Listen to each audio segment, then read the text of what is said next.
స్థిరాస్తి వ్యాపారం ప్రధానంగా మేడ్చల్, మల్కాజిగిరి, రంగారెడ్డి, హైదరాబాద్ జిల్లాల్లో విస్తరించింది. ఈ ఏడాది ఇప్పటి వరకు జరిగిన రిజిస్ట్రేషన్లలో మేడ్చల్, మల్కాజిగిరి జిల్లాలో అత్యధికంగా 42% వాటా నమోదైంది. రంగారెడ్డి జిల్లా 39%, హైదరాబాద్ జిల్లా 19% వాటా కలిగి ఉన్నాయి. హైదరాబాద్ రియాల్టీలో 2024 జనవరి నుంచి సెప్టెంబర్ వరకు 9 నెలల్లో 59,386 ఇళ్ల రిజిస్ట్రేషన్లు జరిగాయి. గత ఏడాది ఇదే కాలంలో 52,591తో పోలిస్తే 13% పెరుగుదల నమోదైందని నైట్ ఫ్రాంక్ ఇండియా వెల్లడించింది. కోటి అంతకంటే విలువైన ఇళ్ల లావాదేవీల్లో 79% వృద్ధి కనిపించిందని తెలిపింది. నెలవారీ గణాంకాలు మాత్రం నిరాశపరిచేలా ఉన్నాయి. ఈ ఏడాదిలోనే అత్యల్ప రిజిస్ట్రేషన్లు సెప్టెంబర్ మాసంలో జరిగాయి.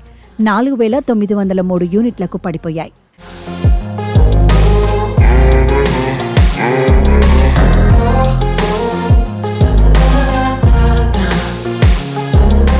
నగర రియాల్టీ రంగంలో నెలకొన్న పరిస్థితుల కారణంగా నెలవారీ రిజిస్ట్రేషన్లలో తీవ్ర హెచ్చుతగ్గులు నమోదవుతున్నాయి.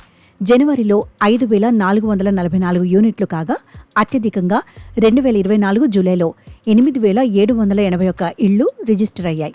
ప్రభుత్వం భూముల ధరలు సవరిస్తుందనే ప్రచారం నేపథ్యంలో ఎక్కువ మంది రిజిస్ట్రేషన్లు చేయించుకున్నారు. ఆ తర్వాత ఆగస్టులో సాధారణంగా జరిగాయి. సెప్టెంబర్ నెలకు వచ్చేసరికి జూలైతో పోలిస్తే దాదాపుగా సగానికి పడిపోయాయి. హైడ్రా అలజడినే ఇందుకు కారణమని నిర్మాణ సంఘాలు అంటున్నాయి.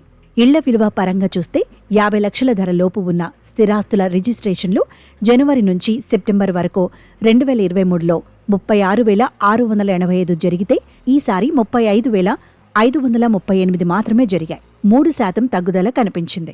50 లక్షల నుంచి కోటి మధ్య ఉన్న నివాసాలు గత సంవత్సరం 11,139 రిజిస్ట్రేషన్లు నమోదు కాగా ఈసారి 15,298కి పెరిగాయి. 37% వృద్ధి నమోదైంది.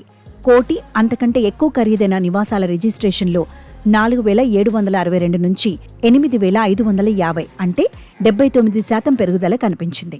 1000 నుంచి 2,000 చదరపు అడుగుల విస్తీర్ణం కలిగిన ఇళ్ల వాటా 71 నుంచి 68%కి తగ్గింది. 2,000 నుంచి 3,000 చదరపు అడుగుల విభాగంలో 9 నుంచి 10%కి, అంతకు మించి విస్తీర్ణం కలిగిన నివాసాల కేటగిరీలో 2 నుంచి 3%కి పెరిగింది.